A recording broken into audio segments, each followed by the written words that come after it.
Welcome back. રાજકોટમાં લોકમેળાની તૈયારીઓની આખરી ઓપ આપવામાં આવી રહ્યો છે। રસકોસ ગ્રાઉન્ડ ખાતે લોકમેળો યોજાશે। જન્માષ્ટમી દરમિયાન 5 દિવસનો આ લોકમેળો જે સૌરાષ્ટ્રમાં ખૂબ જ પ્રખ્યાત છે। લાખોની જનમેદની આ લોકમેળામાં ઉમટી પડશે। આ વખતે લોકમેળાનું નામ શૌર્યનું સિંદૂર અપાયું છે। 14 થી 18 ઓગસ્ટ સુધી આ લોકમેળો યોજાશે।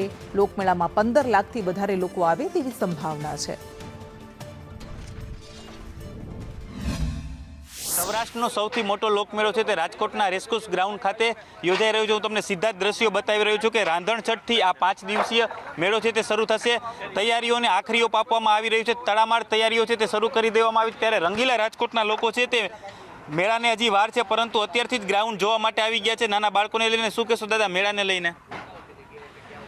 મેળો એક સાંસ્કૃતિક મેળો છે, પબ્લિકને ભેગું કરવાનો મેળો છે અને એ આનંદ લૂંટવાનો મેળો છે। આ કોઈ મેળો એવો નથી કે હાલો આપણે આપણા કાર્યની અંદર જે અનુમાન લઈને આવ્યા હતા એથી વિશેષ મેળાનો આનંદ લઈએ છીએ અને મોજે મોજે આવીએ છીએ અને મોજે મોજે જઈએ છીએ। કાકા નાના બાળકોને લઈને આવ્યા છો, હજી તો મેળાની વાર છે।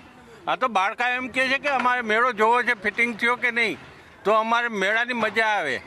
વડીલો હોય છે મેળામાં એકવાર પ્રવેશ એટલે પોતાનું બાળપણ યાદ આવી જતું હોય। ચોક્કસ 1975થી હું મેળો કરું છું રાજકોટનો, પણ અમને એમ થાય છે કે અમે કેટલા બાળકોને લઈને આવ્યા ને એની ગણતરી અમારી પાસે નથી।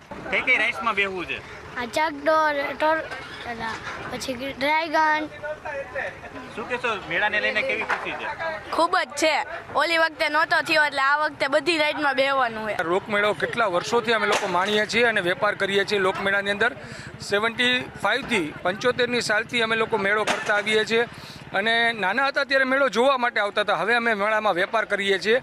તો કલેક્ટર સાહેબ અને કમિશનર સાહેબના ખૂબ અથાગ પ્રયત્નથી આ વર્ષે જે મેળો નહોતો થઈ શકવાનો તેને પણ સફળતાપૂર્વક એ લોકોએ મેળો કર્યો છે અને ઘણી સારી સારી નવી નવી રાઇડ્સો પણ લઈ આવ્યા છે।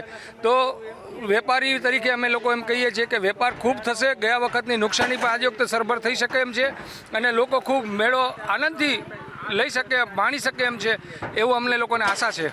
આજે 5 દિવસીય લોકમેળો છે તેમાં 2000થી વધુ પોલીસ કાફલો છે તેને તૈનાત રાખવામાં આવશે અને રાંધણછઠથી જે આ લોકમેળો છે તેને ખુલ્લો મૂકવામાં આવશે। મુખ્યમંત્રીના હસ્તે આ લોકમેળો ખુલ્લો મૂકવામાં આવે તેવી પણ શક્યતા છે તે વ્યક્ત કરવામાં આવી છે। આ 5 દિવસીય લોકમેળામાં સૌરાષ્ટ્રભરમાંથી 8 લાખથી વધુ લોકો છે તે મેળામાં ભાગ લેવા માટે આવશે। કેમેરામેન વિપુલ બોરીચા સાથે દિવ્યેશ જોશી, સંદેશ ન્યૂઝ, રાજકોટ।